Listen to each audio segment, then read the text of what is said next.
University ಅಂಡರಲ್ಲಿ 22 ಕಾಲೇಜನ್ನು ಬಂದ್ ಮಾಡ್ತಾರಂತೆ ಸರ್ಕಾರ. ಎಲ್ಲಿ ಪ್ರೈವೇಟ್ ಯೂನಿವರ್ಸಿಟಿ ಅಂಡರ್ ಅಲ್ಲಿ ಇರುವಂತದ್ದು ಪ್ರೈವೇಟ್ ಅಲ್ಲ ಪ್ರೈವೇಟ್ ಅಲ್ಲ ಮಾರ. ನಿಮ್ಮ ಅಂಗಡಿಯನ್ನು ನಾನು ಓಪನ್ ಮಾಡಿ ನನಗೆ ಆಗ್ತದೆ, ನಿಮ್ಗೆ ಹೆಚ್ಚು ಬಿತ್ತದಲ್ಲ. ಅವ್ರು ಪರ್ಮಿಷನ್ ಕೇಳಿದ್ದಾರೆ ಪ್ರೈವೇಟ್ನವರು. ಜನ ಹೋದಲ್ಲಿ ಅಂಗಡಿ ಓಪನ್ ಇರ್ತದೆ. ಕಾಲೇಜ್ ಮಾಡಿ ಅವ್ರು ಹೋಗೋದಿದ್ದು ಅವ್ರು ಎಂತ ಮಾಡೋದು ಮತ್ತೆ? ಹೌದು, ಯೂನಿವರ್ಸಿಟಿ ಸಂಯೋಜಿತ ಕಾಲೇಜ್ಗಳಲ್ಲೂ ಕೂಡ ನೀವು 38 ಇದ್ರೆ ಮಾತ್ರ ಮಾಡ್ತೇವೆ. ಇಲ್ಲಿ ಮೂಡುಬಿದ್ರಲ್ಲಿ 22 ಮಕ್ಕಳು ಬಂದದನ್ನು ವಾಪಸ್ ಕಳಿಸ್ತಾರೆ. ಅಂದರೆ ಗೌರ್ಮೆಂಟ್ ಸಿಸ್ಟಮಲ್ಲಿ ಕಲಿಬೇಕಂತ ಬಂದವರನ್ನೇ ನಡೆಸೋದಿಲ್ಲ ಅಂತಾದರೆ ಅವ್ರು ಎಲ್ಲಿಗೆ ಹೋಗ್ಬೇಕು? ಒಬ್ಬ ಸ್ಟೂಡೆಂಟ್ ಬಂದು ನಡೆಸ್ಬೇಕಲ್ಲ. ಒಂದು ಎಜುಕೇಷನ್ ಪಾಲಿಸಿ ಅಂತ ಪ್ರತಿಯೊಂದು ರಾಜ್ಯದ ಪ್ರತಿಯೊಂದು ದೇಶದಲ್ಲಿದೆ. ಅದು ನಮ್ಮ ಮಂಗಳೂರಲ್ಲಿ ಮಾತ್ರ ಅಲ್ಲ, ಇದರಲ್ಲಿ. ಅದಕ್ಕೆ ಒಂದು ಆ ಎಜುಕೇಷನಿಗೆ ಒಂದು ಸ್ಟ್ಯಾಂಡರ್ಡ್ ಬೇಕು, ಇನ್ನೊಂದು ವಿಚಾರ ಬೇಕು.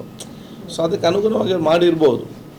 ಒಟ್ಟಾರೆಯಾಗಿ ಏನಿದೆ, ಯೂನಿವರ್ಸಿಟಿ ಮತ್ತು ಸರ್ಕಾರ ಮಕ್ಕಳಿಗೆ ಪ್ರಯೋಜನ ಆಗಬೇಕು. ಮಕ್ಕಳ ಶಿಕ್ಷಣದಲ್ಲಿ ಅವರಿಗೆ ಇವತ್ತು ಅದರ ಒಂದು ಏನು ಮೌಲ್ಯ ಮತ್ತು ಅದೊಂದು ಉತ್ತಮವಾದ ಗುಣಮಟ್ಟ ಕಡಿಮೆ ಆಗದ ರೀತಿಯಲ್ಲಿ ಇವತ್ತು ವ್ಯವಸ್ಥೆ ಮಾಡಬೇಕು.